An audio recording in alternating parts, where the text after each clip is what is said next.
Welcome to the 5150 style guitar methods. I'm Mutz Marsh, the Eddie Van Halen geek. In this channel, I explain how I understand and apply the Eddie Van Halen technique. My guitar brain is 95% Eddie Van Halen. That's why I call my guitar style the 5150 style, after Eddie.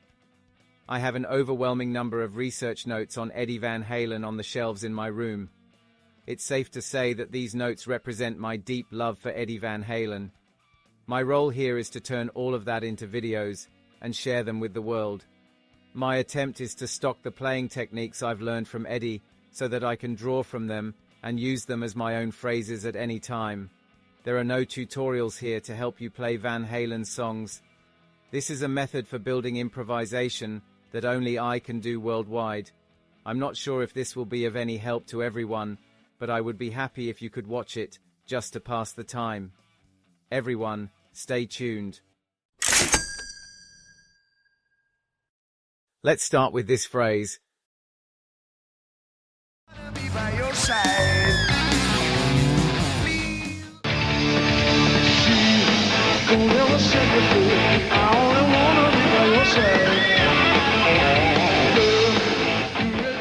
This is a phrase from You Really Got Me, featured on Van Halen's first album.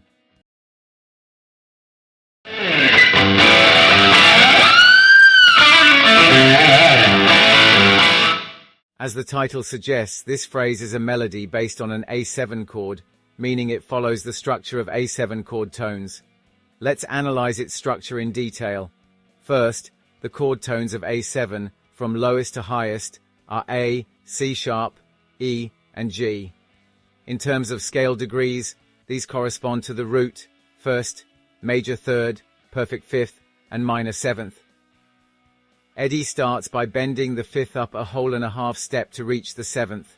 Then, he releases the bend to return to the fifth, followed by a pull-off to the fourth. Next, he slides down to the third, then descends vertically from the root to the fifth, and finally, bends the minor third in a bluesy manner before resolving to the major third. The descending pattern of the major third, root, and perfect fifth is easier to understand if you associate it with the shape of a major chord. Being aware of this chord shape while playing pentatonic phrases around the fifth fret will help expand your phrasing possibilities. At first glance, this phrase might seem like just a flashy pentatonic lick, but when analyzed closely, you can see that it's actually a well-constructed phrase based on chord tones. The only note that doesn't belong to the chord tones is the fourth, but this note plays a crucial role as a passing tone that smoothly connects the chord tones. Thanks to this note, the phrase doesn't sound like a simple arpeggio, but instead flows naturally as a rock guitar phrase, a testament to Eddie's genius. Technically, the descending movement from the G string to the low E string can be a bit tricky, so make sure to practice it repeatedly until you've mastered it. As an application of phrase 1, I've come up with a variation that doesn't descend all the way to the low E string.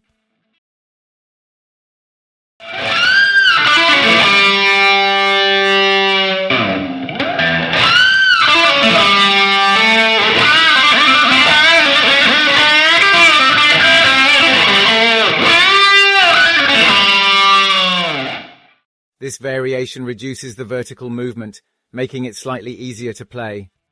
It also has the advantage of allowing a smoother transition back into pentatonic phrasing. Additionally, we can modify it to fit an A minor 7 chord.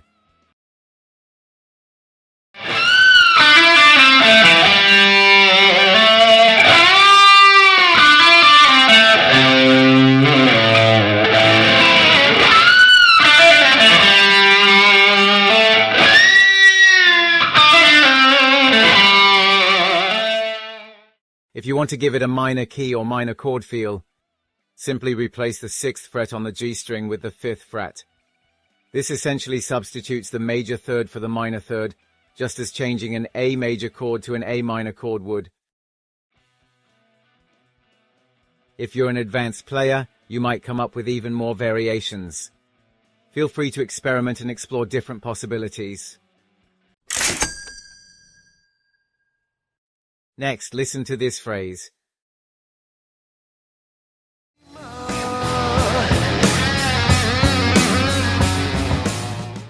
This is a phrase from Little Dreamer.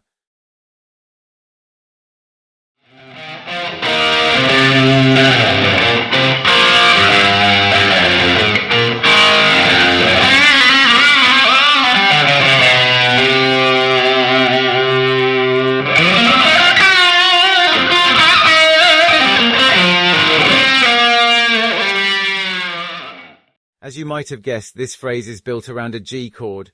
Just like in You Really Got Me, if we analyze the notes used in the melody, we can see the clear influence of G chord tones. Let's break it down further. The chord tones of G, from lowest to highest, are G, B, and D. In terms of scale degrees, these correspond to the root first, major third, and perfect fifth. Just like in You Really Got Me, the fourth is used as a passing tone. First, the fourth is bent up to reach the fifth. Then, he releases the bend back to the fourth and pulls off to the third, repeating this 3 times. Next, he descends vertically from the root to the fifth, then chromatically descends along the A string to the major third, concluding the phrase. Here as well, try to associate it with the shape of a major chord as you learn it. The way the phrase descends chromatically from the fifth to resolve on the major third differs slightly from You Really Got Me, but both phrases share a common emphasis on the major third. This signature phrasing is pure Eddie. Additionally, the combination of arm vibrato bends and pull-offs to the major third is also a key phrasing element in I'm the One, so be sure to check that out as well.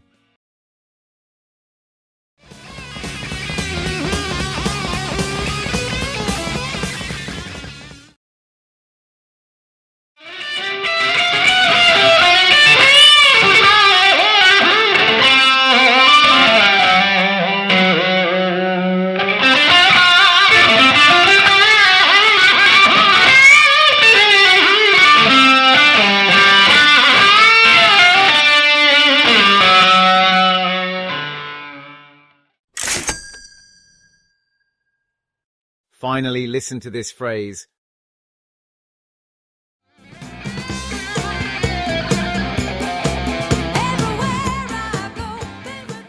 This is from Can't Get Away From You by Nicolette Larson. If you know this song, you're definitely a hardcore Eddie Van Halen fan. This album was produced by Ted Templeman, the same producer who worked on Van Halen's first album. Interestingly, Nicolette's album Nicolette was released in 1978, the same year as Van Halen's debut album. There are quite a few connections between Van Halen and this record. That's why I personally believe that Ted was the one who brought Eddie and Nicolette together.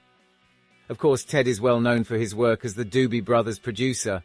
Not to pretend like I knew all this from the start. Everything I just said was actually told to me by a senior of mine. Anyway, Eddie's guitar solo in this song is, in my opinion, as legendary as his solo in Beat It.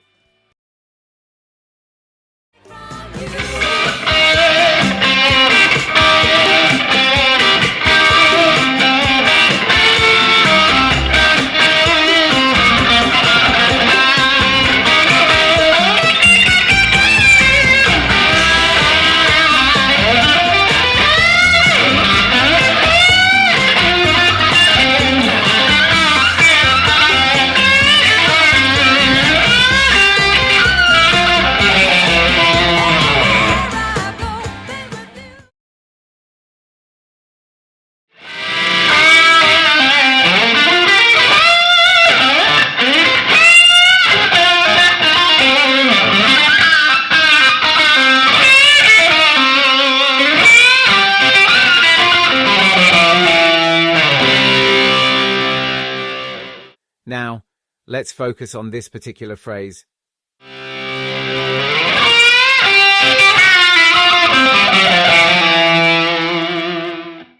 Just like phrases 1 and 2, analyzing it closely reveals that it is built around a C chord. The chord tones of C, from lowest to highest, are C, E, and G. In terms of scale degrees, these correspond to the root, first, major third, and perfect fifth.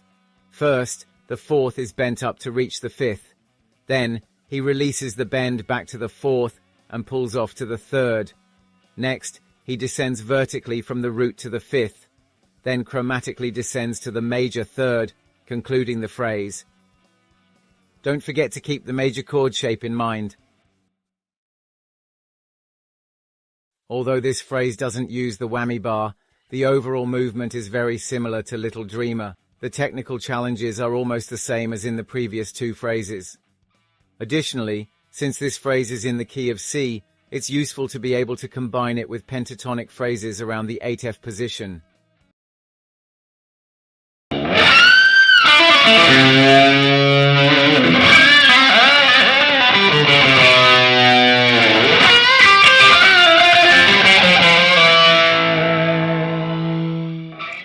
This time, we explored 3 chord tone-based phrases. These are essential phrases, so be sure to add them to your arsenal. Yes, that's all for this issue. How did it go? If you like it, please give us a high rating and subscribe to my channel. High ratings and channel subscriptions are my best motivation. Best regards. I will continue to upload useful information for rock guitarists, so don't miss it. Again, what I show in the 5150 style video is just an example of how I understand and utilize the Eddie Van Halen technique. There are 10 different interpretations of the technique for every 10 people, so it's up to you how you use what you learn. It may sound contradictory to say this when I am in the position of posting videos on YouTube, but to be clear, the most important part of music and guitar cannot be learned from YouTube videos. It is important to be willing to use your ears to learn and to be generous with your time. It is very important to feel the nuance and feeling with your ears. Even if it is wrong, it is very important to spend time thinking, how is it played? And try this and that, and it is very important to spend that time. There are no shortcuts. That is why I want you to spend as much time as you can with the notes. That's what I think. The watchword is keep on rocking, right? See you soon. Bye-bye.